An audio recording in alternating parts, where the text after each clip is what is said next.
Everyone, my name is Michael, I'm with TechMB, and today we're going to be looking at everything on my iPhone that I use for personal, school, as well as productivity.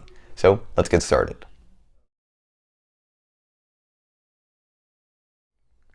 We're going to start off first with my lock screen. Swiping left, I have my widget page, which I have my weather, some shortcuts, battery percentages, health, calendar appointments, Google Keep, stuff like that, as well as obviously camera, flashlight. So swiping up, we get into my home screen. I keep this pretty simple. I use one page home screen setup and then shove all my other apps that I need over to the app library, just because I prefer having kind of one page, which is my home screen. So up top, I have a widget for both calendar as well as weather. These are integral to my day. I use obviously the weather in the morning to figure out kind of what I should be expecting. Do I need a rain jacket? Should I be wearing long sleeves, etc.? Always check this in the morning, really useful. And with that, I also have my calendar. I actually use Google Calendar and not Apple Calendar, simply because I have a Windows laptop as well as a Windows PC, and using kind of Google Cloud services makes it much easier to transfer all my stuff between my devices. It's much easier to access my calendar on my laptop when I don't have to go through, Apple Calendar and iCloud for Windows and whatnot. So below that, I have App Store. Obviously, it's iOS. That's the only place you can get apps. Next to that, I have Google Photos, which I use for the same reason as I do Google Calendar, easier syncing. You can see actually some of my previous outtakes. Hello, those were fun. Next to that is Health. It's looking a little bare right now just because I got a 12 mini recently, and the Apple Watch is really annoying to unpair and then repair. You have to delete everything off of it and then reinstall everything, and that's just been a huge pain. So I haven't bothered, because I'm probably going to be returning this because I currently don't have the money to actually afford to buy it. I just wanted to make some videos with it. So the Health app looks a little sparse right now. I use it a lot. Next to that is Apple Maps. This is actually the one non-Google service that I use, simply because I find that Apple Maps performs a lot better. Generally, it has much smoother UI animations and UI interactions in Apple Maps. Google Maps seems to drop frames a lot, so I don't really use it on my iPhone. Below that, I have the Moment Camera app, which I actually use to record all these videos, say hi.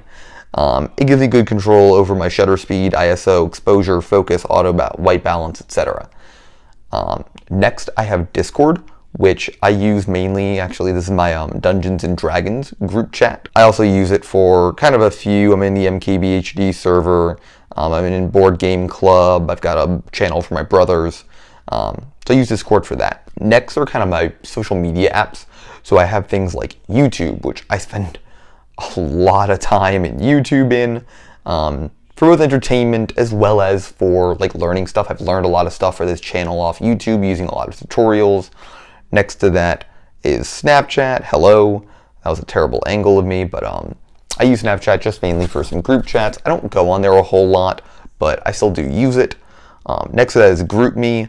I'm using GroupMe constantly. I have so many different group chats for all my school clubs and different chats for different classes and whatnot. I use GroupMe a lot. Next to that is Reddit. I will admit it, I do really like Reddit. There's so many cool different subreddits to join. I particularly love the cooking subreddits. I love baking subreddits. I love battle stations. That's kind of my capitalistic little fun time. I love looking at the different battle stations on there. I love looking at wallpapers, kind of all sorts of things. I really, really do enjoy Reddit. I am not ashamed to admit it. Next to that is Instagram. This is probably my most used social media app. I use Instagram so much. It's bad. It really does, though, know me, and it knows what kinds of things I like. So it submits to me really good recommendations for posts to try and keep me using the platform. However, the one problem with Instagram is I never use their ads. So they don't generate a lot of ad revenue off me because I don't engage with their ads. But what I really, really hate is they changed down here. This is no longer the like button. The likes are up here. dealing with kind of your follower interaction is all up here. Down here is now the shopping tab.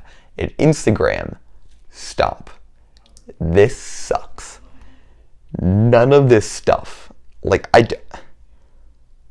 of this stuff is useful for me. I'm not ever going to want to purchase any of these items. These all suck. They're terrible recommendations. They're terrible quality. None of it matters. I never want to do anything with it. And now you've messed up my muscle memory of how your app works. So now getting around, trying to figure out how to post anything is incredibly frustrating. I hate it. It's terrible. It's awful. Stop. You're trying to make money. You already make enough off of ads. You don't need to do this. I would love to see the metrics of people actually buying things off of Instagram, because I feel like it can't be that high. However, I will say the app is very well optimized. It feels very smooth to go into stuff. Moving around the interface just feels very liquidy smooth. Even on a 60 hertz display like this on the 12 mini, it feels really good. And I think Apple, you need to take notes of how well Instagram has done their UI, because it feels great. It feels so much smoother than even just kind of the, swiping around in iOS does.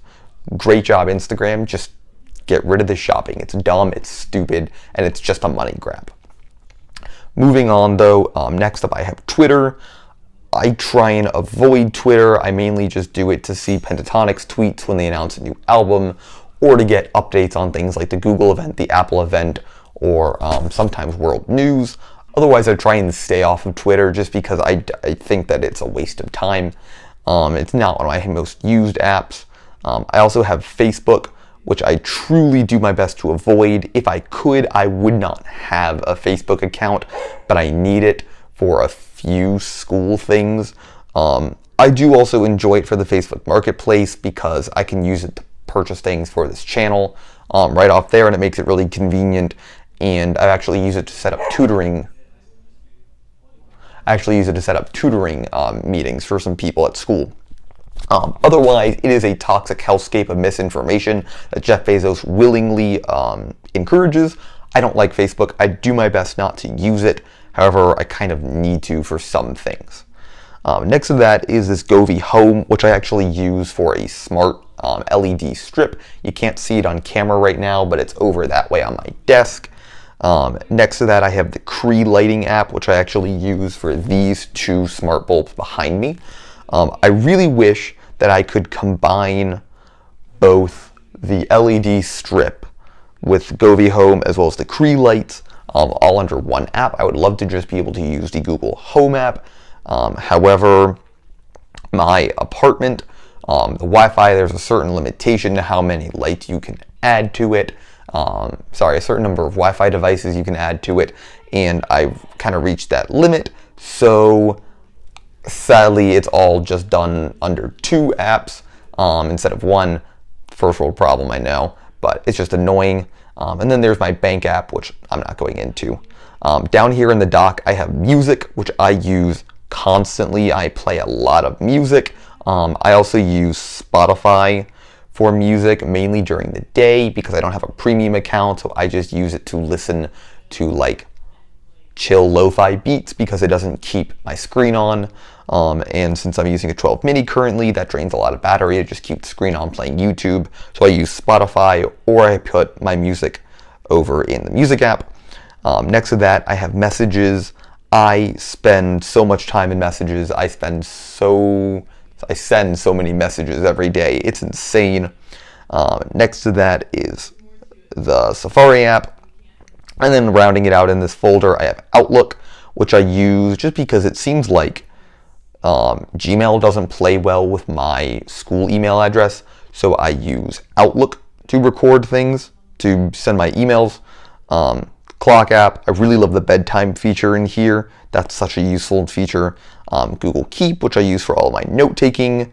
Same reason, syncs very well. Canvas for school, Google for news, settings, calculator, and the Washington Post, which I don't use as frequently anymore because it kind of feels like every day some new part of the world is burning, and my mental health can't really take that.